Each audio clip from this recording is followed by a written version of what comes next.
Hi, everyone, and welcome to a special edition of Club Grubbery. It's a special edition because it has to go to air this Friday, the 6th of December, because what we're talking about here is just reprehensible. John, there's no other word about this that describes this. You've been over the top of this. Give us a summary before we bring Josh Hawkes on from the AFA of what you know is going on. Well, I don't know. You can describe it in one word, Hoodie, grubs.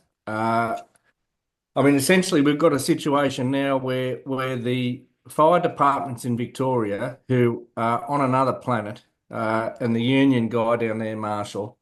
Who in their right mind in 2024 December would be even wanting to validate COVID vaccination? It just defies belief. But these idiots, and you can't call them anything else because they're obviously morons, have decided to do a survey amongst the staff to see whether they'll let the unvaccinated back, essentially. That's how I read it. It's do you agree with unvaccinated staff coming back to work? Should never be a question for the staff. It's not related to them. It's an occupation health and safety matter. If Fire Rescue Victoria or whatever their name is believes that people need a COVID vaccine, well, then stand by your principles and enforce it. Don't put it back onto the staff. You're going down the wrong pathway. It's not the staff's problem. Shouldn't be asking them to bail you out.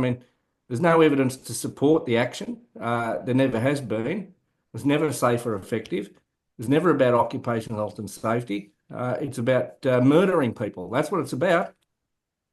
That's what it's about. And look, John, we met Peter Marshall in Ralph Babbitt's office in Canberra.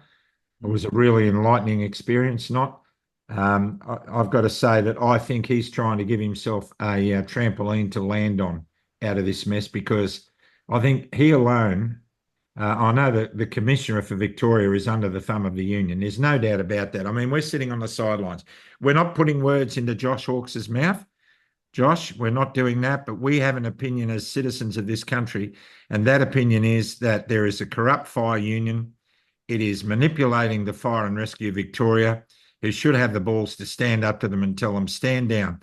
Having to conduct a survey to give yourself a soft place to land, Peter Marshall, is reprehensible. Are you going to ask, are you going to ask all the guys if they are happy working with, say, a gay firefighter? Mhm. What difference, what business is it of anybody in those units to know or have to make a decision on someone's medical autonomy? This is reprehensible, and they're coming down on you. So, there's doctors and scientists that are getting involved in this. I've never seen this issue take on such fervour as it has in the last few days. So, straight to you, Josh Hawkes, from as a director of the AFA, the Australian Firefighters Alliance, mate. Always great to have you on. Well, you boys both know you're honorary members of the AFA, and what we've stood for all along is medical autonomy. The bodily autonomy, freedoms, basic freedoms, human rights, all of those things that we all stood for in those images behind you. We were there, Yep. um, and to be heading into a fourth Christmas, the AFA members that I'm representing. And it's not just the 39 who are stood down in Victoria still. We're still carrying that banner for the some 200 plus members that we've got in other states who are supporting us. So I appear on Club Grubbery, as a big of a show as it's become. We are the media now. That's what they're all saying. So I appear on here today because I'm a director of the AFA, and I'm proud of that fact. I actually mentioned to a friend of mine not long ago, why would you be putting your, uh, you know, um, signature on your emails everywhere as the director of, or one of the directors of the AFA?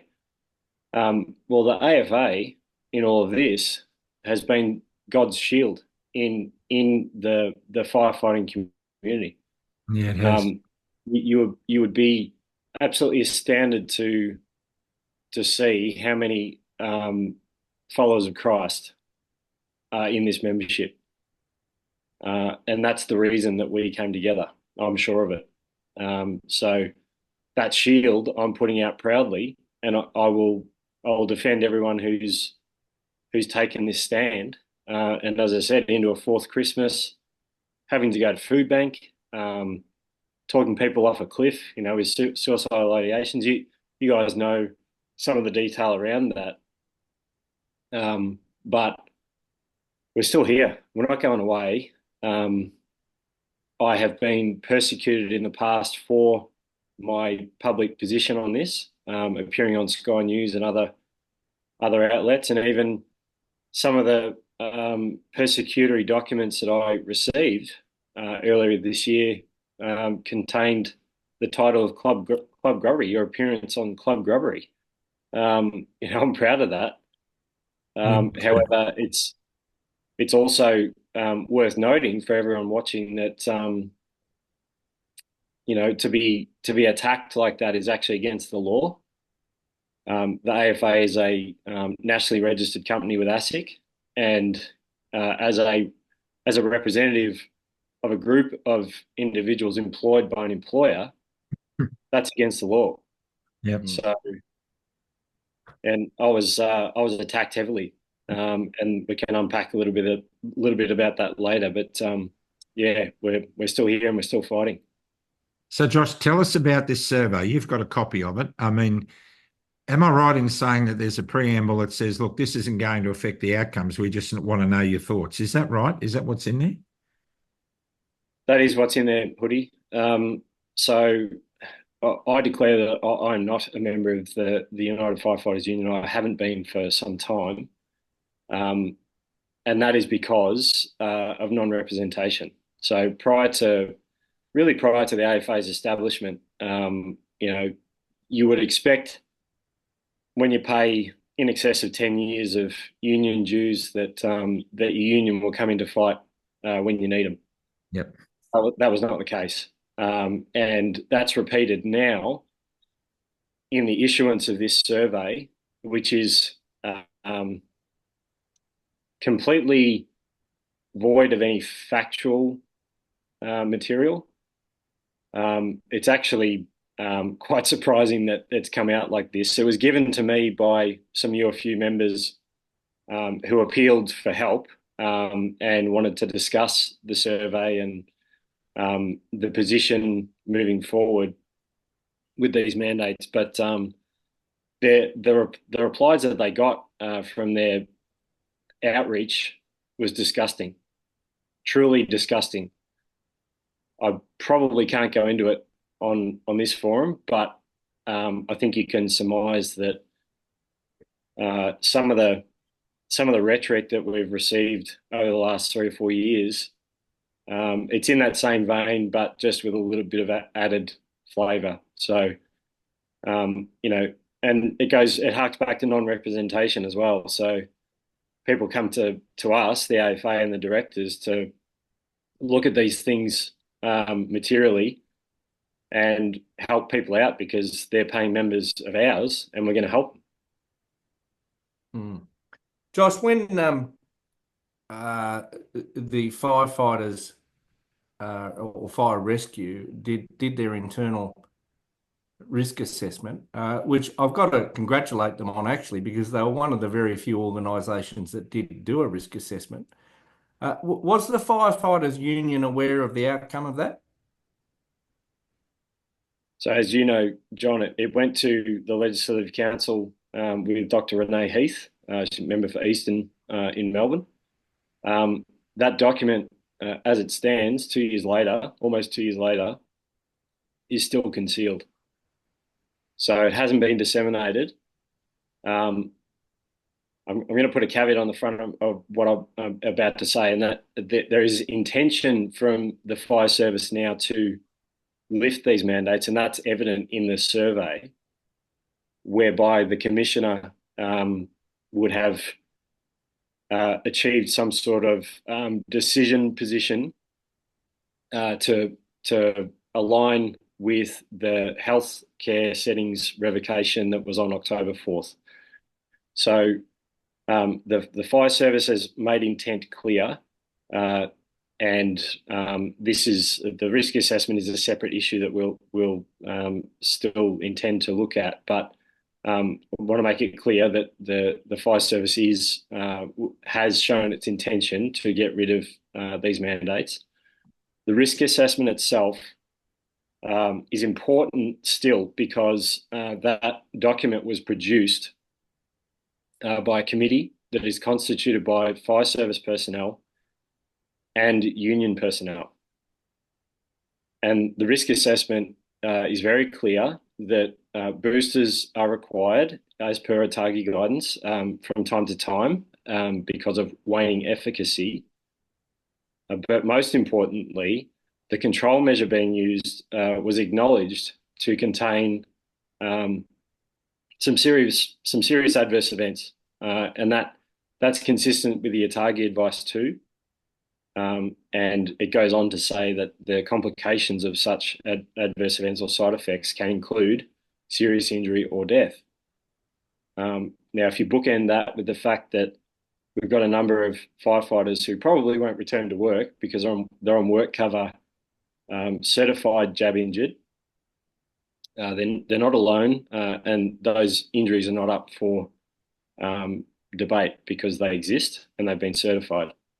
And even work cover acknowledge that. So why in December 2024, I have people coming to me saying that they must bend the knee and receive a dose in order to become compliant with directions that are posited to be rescinded shortly is mind-numbing. And look, I'll draw the conclusion here. I mean, here's this risk assessment. It says a possible outcome is death or serious injury.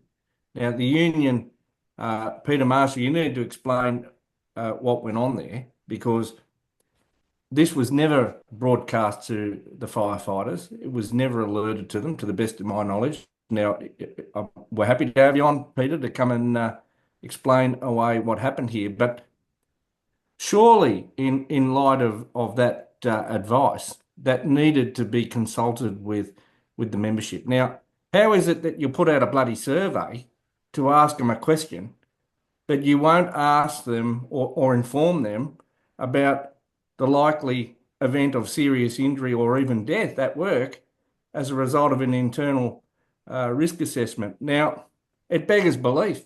It really does. And especially when you look at what happened there some time ago, Josh, which you may be able to elaborate on. Now, I recall there was an internal notification came out from Fire Rescue Victoria about the danger of soft tissue injury from getting a book off the fire truck, operating procedures from somewhere at a level on the fire truck that was deemed to be a risk of soft tissue injury. Now, you went ballistic and put out all the safety warnings and alerts and everything you could about that, about pulling a muscle. But here you've got a situation where you're happy for everyone to have an injection that could kill them. Crickets.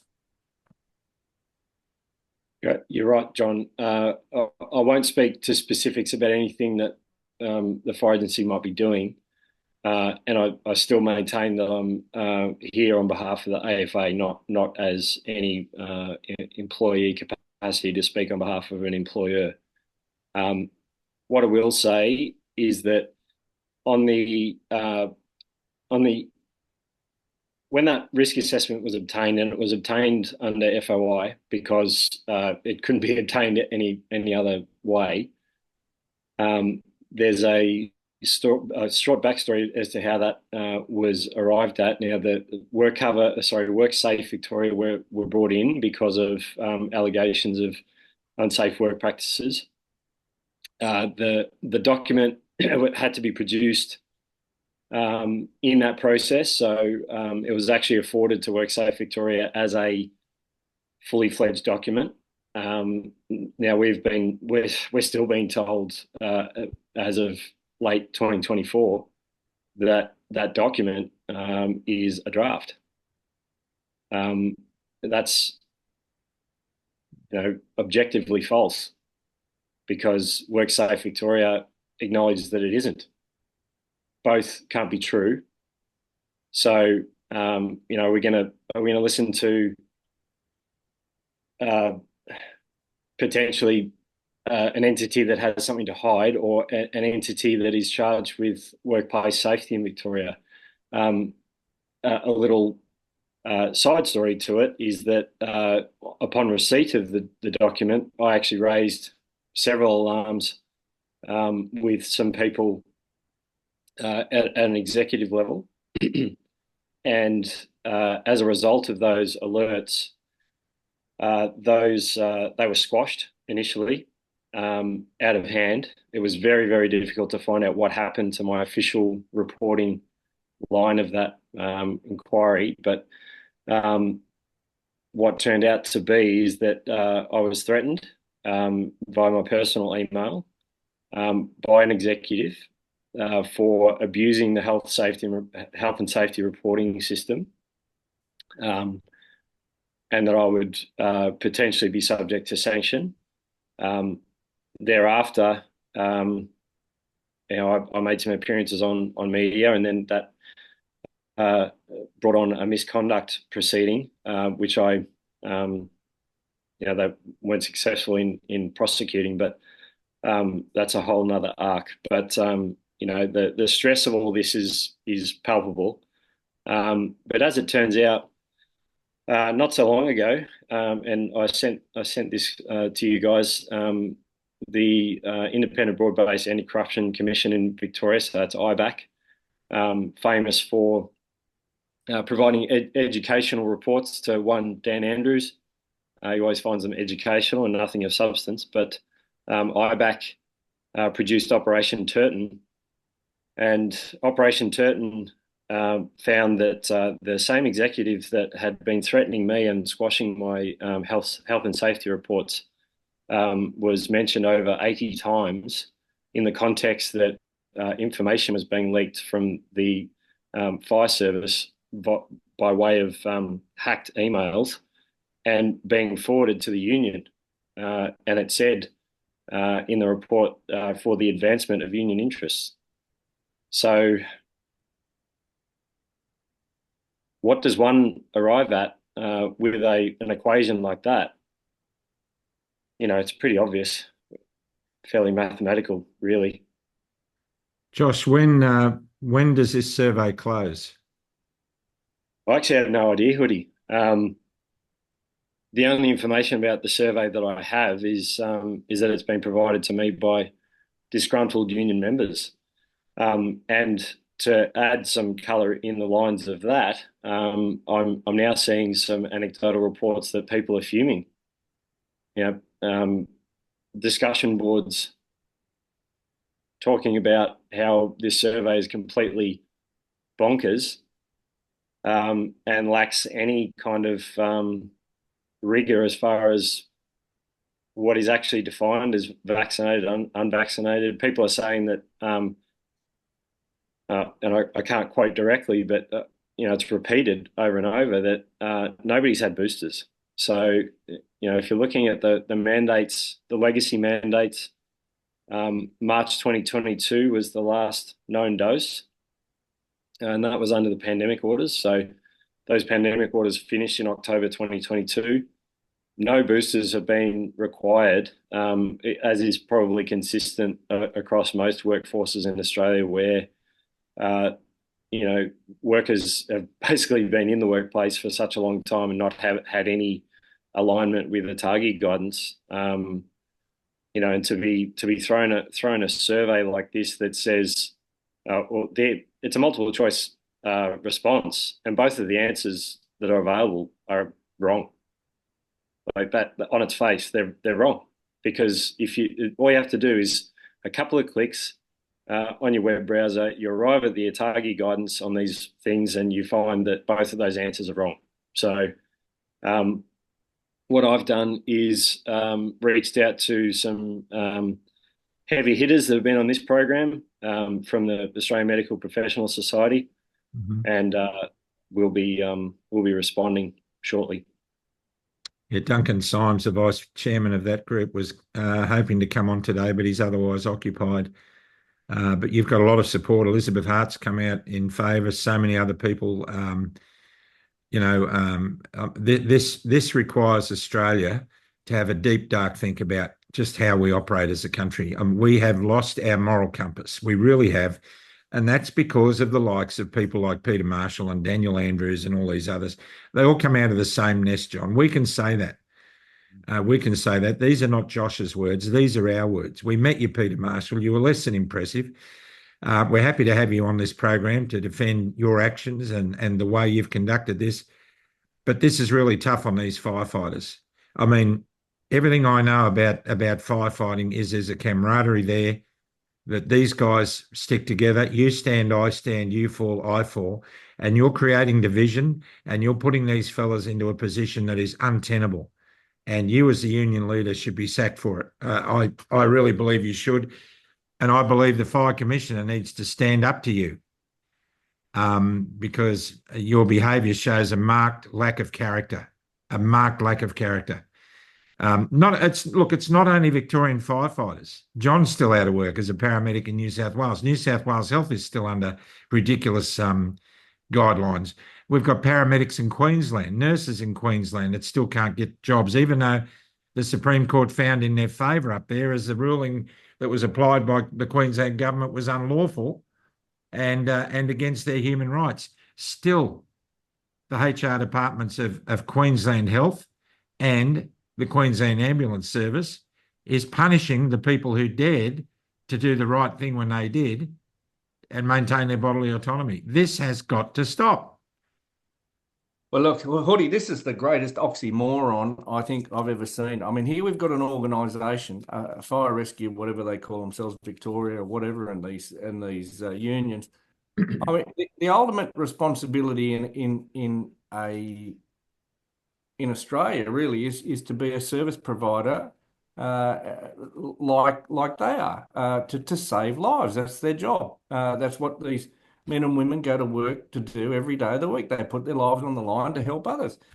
I mean, it's absolutely ridiculous that that same organisation is taking people's lives by virtue of the fact that they're not disclosing information about safety. Safety. I mean, here you've got to do an FOI on an emergency service organisation about safety. I mean, wake up. I mean, these people should be put in jail. Don't worry about any of this other stuff. I mean, how is it that these people can be responsible? This bloke in charge, the commissioner, you've failed, completely failed. The moment you had that risk assessment that had to be released to the staff and to the public, there is no excuse for it. I don't care what anyone says. If you can put out an alert about a soft tissue injury on a fire truck, getting a book, you've got to have a responsibility to put out that same information about the risk of death at work. What a joke that you've got to do an FOI, and this guy's a whistleblower, Josh on the screen, and you're treating him like a criminal. I mean, it's against the law to act this way against people whistleblowing. I mean, and he's left no choice. Left no choice because he's had to act on information that he believes to be a risk to the public. That's what you'd expect of anyone. Raise their hand. There's something not right here. There's a red flag. This happens in aviation all the time. And it should happen in hospitals. It should happen everywhere, in every workplace. You should be encouraged to identify risks. That's what the Occupational Health and Safety Act says you must do. But it's just been ignored. Josh, am I right in saying John, that you're ex-military? I'm not, but my father and my grandfather are. Yeah. Okay. Now, I know we have spoken to a few AFA members who are ex-military. Your whole heart is to serve the community. I know that. You can see it in you. There's integrity in you. There's a strength in you that is clearly visible. and you're approaching your fourth Christmas without any viable income. I've met your beautiful wife, Kate, and the kids at Ballarat, and you are a beautiful Australian family. There is no doubt about that. And I want you to give us a bit of a hint on how tough it's been, really been, for you and some of the people that you've been supporting in this. Wow. I mean, the opportunity to meet you two and share this experience. I mean, it is an experience. What a time to be alive. Um, I've got two little kids. 3 years in this space has been damaging for all of us. Probably no one more than those two. And they don't really they understand, but they don't. And as they've gotten older, I mean, they're 3 years older than what they were when all this began. Um, it's a tough pill to swallow, and I've been reflecting more of late about what we've lost. That on balance, I suppose there's more that's gained out of this, but there is a loss. I've not been contacted by any of my colleagues for a significant period of time. We're talking years. I've had some contact in a fairly professional capacity with a superior of mine who I will confess that has had a fairly aligning view. Not supportive of any of this mess. It was just a government thing that happened. Respects our choices and all the rest, but all in all, the support at a really personal level has had to be sought elsewhere, with men like you guys, and the cohort that we established with the AFA, because we had to stick together because there was nowhere else to turn, and that's when Steve McDonald, Dan McDonald, Jan Hulsell, Tony Camilleri, Jason Adams, and myself said, well, we've got to do something. And the AFA has provided that shield, well, shield of God, really, to defend us in all of this, and that's why we're still here and still fighting. But sometimes I go to bed, Hoodie, and I just think, can this just be done with?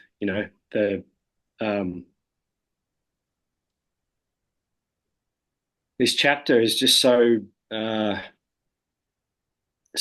now. Whatever it is that needs to happen, just let it happen.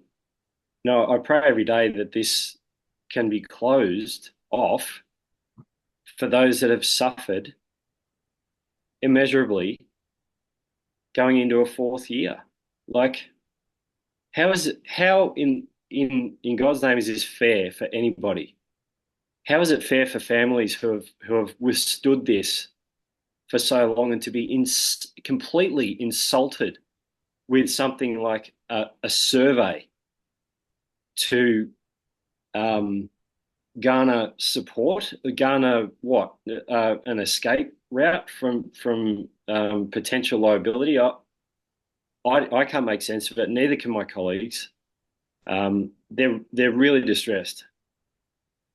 And it's encouraging to see that people who may not have had the strength early on to dig their heels in and say, not doing that to me.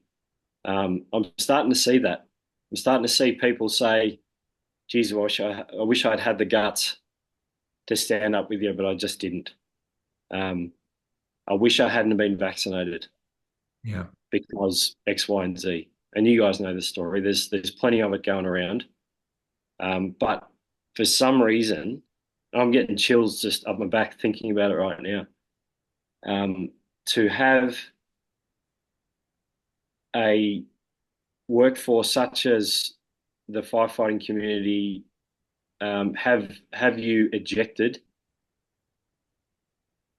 and completely frozen out for this long? And I must say, you harked on something before, John, about grubs in the fire service and whatnot and what's happened. But I'm actually starting to see the true some of the true feelings of people that have actually started to stand with what is right and on the side of truth. Yeah. And there's some individuals that I'm talking to who I'm really impressed with, who have I've seen their journey over the last couple of years, and they've arrived at a point where they're in support of us and what we've stood for. But this is just the beginning, because something has happened over the last maybe 10, 15 years, like maybe beyond my service in the fire brigade. But we have to get back to truth, because everything, as far as I've seen, is just been kabuki theatre to serve an end, some sort of end of this whole thing just being a means to an end. And I've got my personal views on things. I can't really unpack those in a forum like this, but what I will do is just say that the AFA has always stood in truth. Mm-hmm. We've always done that, and we cannot be told in 2024, late in 2024, that this nonsense has to continue for the safety of others. Like when I read things like this, and I see doctors' certificates being dismissed out of hand because they've sought out medical guidance from their own medical professional.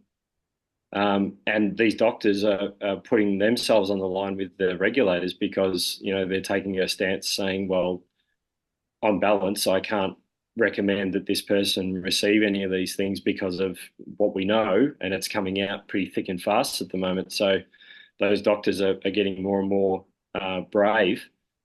But for those doctors' certificates to be dismissed out of hand, the risk-benefit analysis of a shot that has injured their employees verifiably, hidden documents that say those risks are real, and then to have your doctor's certificates just smacked out of your hand because it's somehow irrelevant.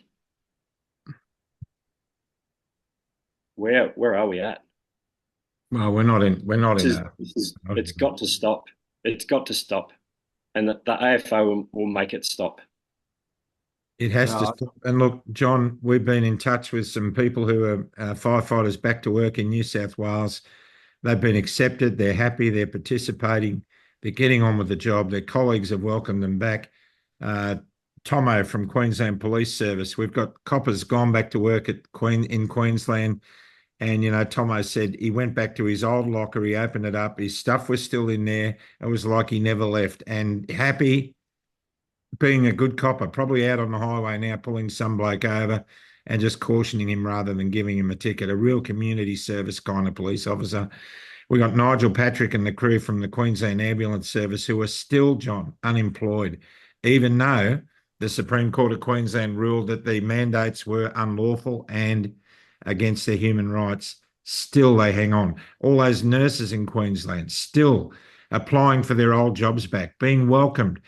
Please lodge an application. We love you. We miss you. And then to be kicked out of the process at the last minute because they didn't have enough experience. I mean, who's running the country? Is it the HR department, Johnny? It's a shock, really, what's going on. If marginalisation, and that's what this is, it's dreadful what's gone on in the workplace.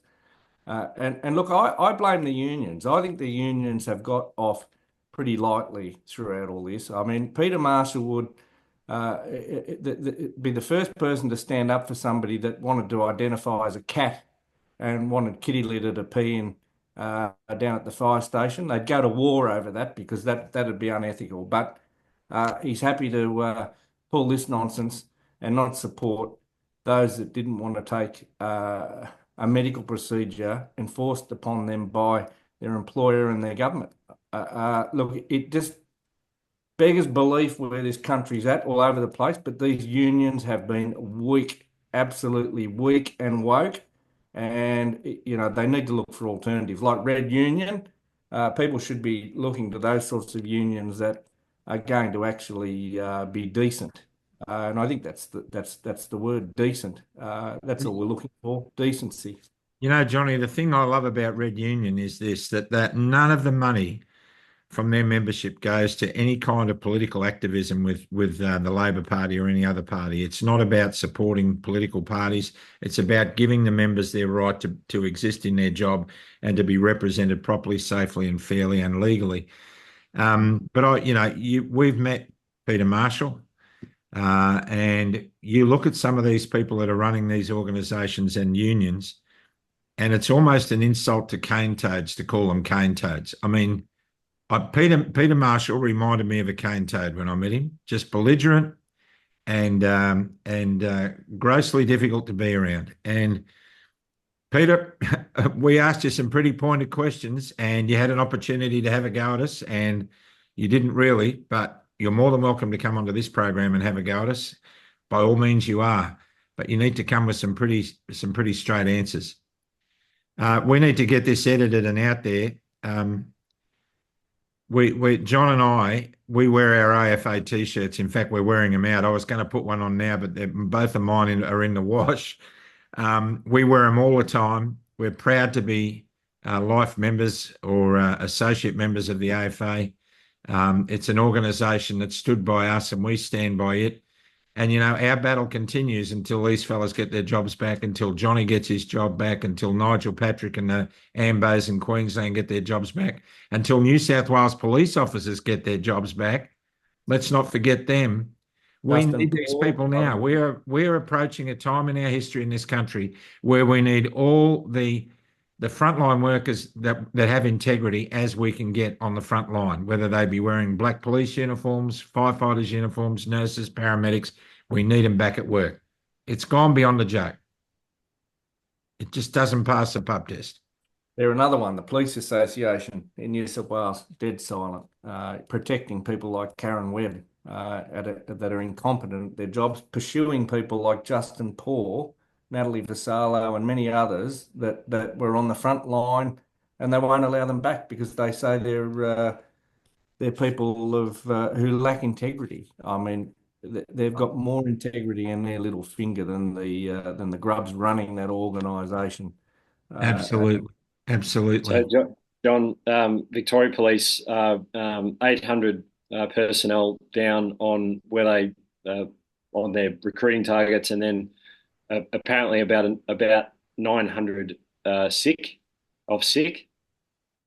They've got their vehicles marked in chalk at the moment, and appealing for better paying conditions. Now, the rebuke of that has been palpable because of some of the stuff that they got up to under Dan Andrews at the Shrine, and other protesting events where people were shot with rubber bullets and brutalised, really.